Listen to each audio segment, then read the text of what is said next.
Hey guys, welcome back to Clownfish TV. This is Neon. I am here with Geeky Sparkles. Hello. And it's time for another daily dose of dismal Disney. We're going to talk about Communicore Hall in Epcot. This is the lackluster Costco-looking warehouse thing they built that was supposed to be the big festival pavilion replacement, right? It was supposed to be like it's bleak and open and then just like hardly it's sparse because they're going to use it for festivals like that with picture. There was the concept art. Yeah, they were going to use it for the festivals like that, and that would be a festival of the arts, obviously. And I love like the origami and stuff like that. Would be amazing. But that's what they promised, and instead they're using it for a store. Like expectation versus reality. I mean, you want to talk about dismal Disney. I think side by side, this illustrates modern Disney more than anything. We have a very budget cut experience. It looks like a Costco food court. And it's just a big empty space where they're trying to sell you overpriced shit. And what's really sucks is we're going to look at it in my article too, is when it opened and they had the media event, they had it all decked out and looked great. Yeah. And that's not what they give you now. Then right after, it took it all down, which makes no sense to me. Yeah, so let's talk about it, because this is really, like, Disney has got to up their game. They have got to. But they're spending money everywhere else. Like, yeah, they're going to fill in Rivers of America and build a bunch of cruise ships and, yeah, you know, whatever. We don't have to spend money on Epcot. You pay pigs will just keep giving us money year after year. And some people will. Let's talk about it. Before we get into it any further, please subscribe for more pop culture news, views, and rants. Guys, you get woohoo if you do. Woohoo. So walk me through this. Okay, so, yeah, now, it's a little more... Okay, Blog Mickey put a picture up today. So the festival, the Epcot International Food and Wine Festival started today. Right. All right? And Disney kept saying, you know, hey, you know, this is... It's meant to be... It's wide open and bleak because it's meant to be a space that's versatile. We want to keep it, you know, basically neutral so it could be used for whatever. Okay, fine. Everybody's like, okay, it's going to be amazing when the festival's hit. So the day of the festival opened. Now, to be fair, the first picture that Blog Mickey posts is before the crowds got there. But it is like that. It's a little more, there's more there than what, you're looking at it straight on. When you're sideways, there's a bit more than what is shown. And then they do have the table still there for food back behind there. This is a Costco food court. Yeah. So there's the tables and chairs are still there, but they're behind. They took the space, divided it in like a half, and then the store's on one half, and I think they're doing some of their food and wine kiosks on the other. But it's just like a little shoehorned in store. That they didn't put up the cool things like they're showing in the concept art. Everybody expected like something to be like at least to be as good as the Odyssey. It's not even as good as the Odyssey. No, and the thing is they knocked down part of Interventions for this, and they could have done the exact same thing.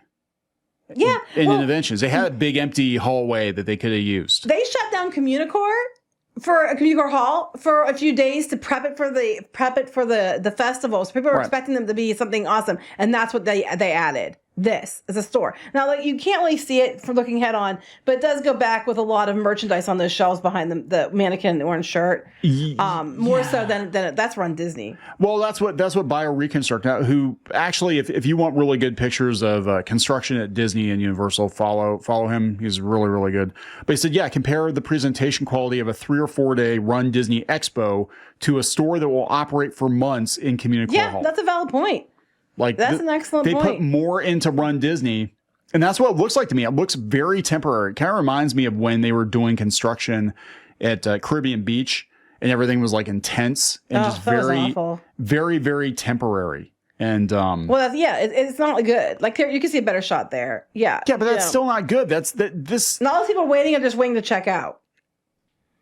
This is shit. Like, they were going to build this massive, like, triple-decker festival pavilion. It was going to have, you know, plants, and it was going to be, I'm sure it was going to be expensive because probably they have their dessert parties on top or something.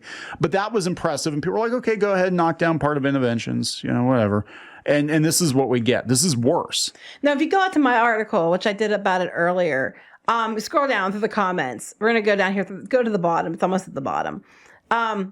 Oh, no, there it is, right there. This is when they opened it. Nathan Hartman brought up, never forget they gave the paying customer less theming for a months-long festival than their one-day opening media event. Look at all the cool things they have on the wall. Yes. They don't even have, they took that down. Like, they're hanging from the ceiling and reflect on the wall. They took that down after the media event. Like, they could have been leaving this up this whole time and make it at least a little more visually interesting. They took it down. Yeah. And now you're left with the picture underneath. Yeah, because they could do projections and stuff like that. People said they could just, why can't they run little films of the old rides or something on the walls or something to make it seem interesting? And they're not even doing that. No, like I said, this looks like a Costco. It looks like a Sam's Club. The reason they do it for the media event is it's all about buy-in, and they want it to look more impressive than it actually is. This is why. But then why couldn't they leave those things up? Because it would have kept it looking better than it does. Cost money. Doesn't know? We already had them developed, and you could just leave them up. And probably it'll be hard to take them down. We have to switch things out. But isn't it better to have something up for the majority of the time? Because all summer there was no festivals. Yeah. Like, if it was festivals all year round, okay, but there wasn't festivals for months. I don't even know. I mean, I'm at the point now where I'm just like, I'm so damn disgusted and disappointed with Disney. We had people like Nathan Hartman, who's been we actually had him on. We had him on early when we first started Clownfish TV, because we were doing the Disney media stuff even while we were running Clownfish TV, and we had him on and we were talking about Galaxy's Edge coming up. And, but I'm seeing a lot of people that are Disney defenders, or historically have been Disney defenders, and they're looking at these decisions and they're like, this is awful. Your prices are going up and your experience is garbage. And, we joked before, we said if Disney could just charge you admission to get you into an empty parking lot and then just suck the money out of your wallet, they would do it. Charge you admission to go shop, which they've done before. They did that at Disneyland. Yeah, Disneyland. When Disneyland was closed for COVID, and they wanted to get some reopening going on because Disney World could reopen, but Disneyland could not. They got permission to open part of the downtown Disney shopping area and a little bit of the one park, like when you walk in where the stores were. Yeah. So that they could charge you a fee to go to this event and shop and spend more money. And I'm not joking. They literally found a way to charge people for the honor of going in to spend more money. Yeah, it's disgusting. I mean, I know people, are like, why are you guys so hard on Disney? Why are you, and for us, it's not even, I mean, yeah, they're politics. They've gotten weirdly political, but whatever. For us, it's not even that. It's like, there's no respect for the legacy of Walt Disney and his Imagineers and what they wanted to do with the parks, and even the people that worked on the parks 20 years ago, right? They don't seem to give a shit about, and they want to just constantly gouge the consumer. I mean, this is ridiculous. This is corporate America, on full display here. How much money can we get and how little do we have to give in return? And the truth is, as long as the pay pigs in mouse ears line up to give Disney money, they have no incentive to change. No. None whatsoever. But go down to the very bottom. I think one of the best comments I've seen is, keep going, clear to the bottom of the article. Keep going. I put a lot of quotes. God, there's so many people. Yeah. This one. I love this reply by mail. Breaking, Disney adds a sixth key to their keys to customer service. Good enough. And that's it. That's across the board. Like, I'm sorry. Like so you can argue about the Splash Mountain retheme, which is broken again, by the way. It's broken. Is it again? Yeah, it's 52 days in a row, I guess. It's broken down, right? We can argue about that, whether or not it was a good idea to retheme it, whatever. And I think it could have been an amazing attraction. It always broke down before. That's not new. But you think if they spent that much time retheming it, they would have fixed it? Good enough. Because there's no money. What did they spend the money on? Because when I was joking, like when you see this and when you see that, it's like that's just like Hobby Lobby plants everywhere. Yeah. So you start to see the bigger picture here, which is basically everything is good enough. Their hotel theming, and even WDW News Today, who is now back on the media list after they got booted off the media list and went to quote unquote war with Disney. But whatever, they're calling out the hotels. The hotels look like basic Marriott hotels for 3 times the price.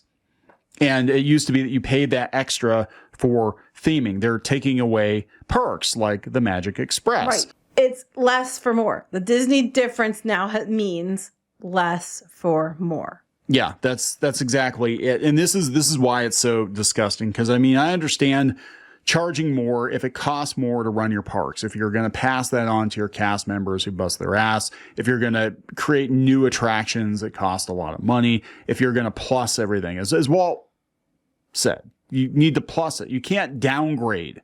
And what we're seeing is just everything getting a downgrade. And they tell you, they pee in your head and tell you it's raining, and they're like, it's such a vast improvement. We're adding all this new stuff. We added this new Communicore Hall. It's like, it's a literal like cafeteria looking, hospital cafeteria, airport concourse. It's crap. Stock's not doing too hot. Got a little bit of a bump. He's got himself over 90. That's a little bit of an improvement. But remember last time they said that the parks were disappointing, and they said their parks are going to stay down for several quarters. They said, why the hell would you go pay $125, $150 a day to go visit a Costco food court? And that's without even having to pay for the lightning lane. Yeah. Upcharge that you can get onto rides. Well, and that's what people think is actually behind the Cars reskin. Like part of it. In Magic Kingdom, you guys could go watch videos or tons of videos out there about how they're going to fill in the rivers of America, Tom Sawyer Island, and make it a Cars land, East Coast Cars land. It's not even that it's problematic so much as that's another e-ticket they can charge Lightning Lane. That's exactly what it's about. It's about adding more e-tickets so they can make more money off it and they can gouge people. Because it'll be virtual queue, and if you can't get a virtual queue, you can pay individual Lightning Lane for $25, $30 a person. Yeah, that's exactly what it's about. I don't even recognize this company. And I think that's what's so heartbreaking is like Disney. I mean, I know there are a lot of people that jump on the Disney bandwagon, Disney hate train or whatever. A lot of people I can tell that complain about Disney have never actually been there or they haven't been there very much or they don't know their Disney history or whatever, right? In our particular case, the Disney company and Disneyana meant so much to our family for so long. It was a huge part of our lives. And to see the company in this state right now, I mean, there are people that are like, oh, you guys are just against Disney because they got rid of you. No, nobody fired us. We walked away. That was like, we just were like, yeah, we're kind of done with Disney. I don't even recognize this company. And I'm talking like we were in like Flynn on the media list just 5 or 6 years ago. Yeah, but now we're not because we're the wrong we kind of speak people. the truth, but everybody else is saying what we've been saying this whole time. Yeah, but it's okay when they do it. It's okay when they do it. We're already blacklisted. But I digress. So. You know what I'm saying? But I'm like, just to see the company in this state right now, I can't defend them. I won't defend them. I don't have, like, there are times where I'm like, oh yeah, well, Disney, maybe they're just doing this because of XYZ reason. I'm like, no, everything they're doing right now is fucking stupid. It's as simple as that. It's greed based. As long as people keep paying and coming, they're not going to change. There's no incentive to change. They're destroying these parks. And it's not just like, oh, look, the bigots are angry about this one small change, says the people writing the articles from, Portland that are never going to go to the theme parks. Well, so the people that are mad that they'll write whole articles, the same coin, different sides. Yeah. If no one cares, then why are they writing an article about it? You know what I mean? Yeah. The thing is we are the people that were considered the Disney super fans. We are the people that were spending thousands of dollars a year to visit these theme parks and bought. Then we got smart and then we got smart. People paid for it for us. Yeah, but you know what I'm saying? Like we were Disney family, Disney adults, whatever you want to call us, right? And even before going to the theme parks as much as we did, we worked on Disney comics and stuff for years. I'm a huge fan of Walt Disney himself, the man himself.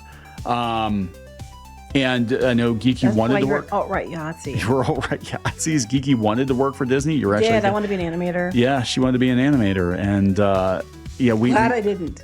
I can't imagine working for this company now. And there are some good people there. Like this is so heartbreaking about this. There are good people there, but they can't do shit as long as their hands are tied. And maybe Joe Rohde just walked away on his own. Maybe he's just like, no idea. I can't do this anymore. It breaks my heart.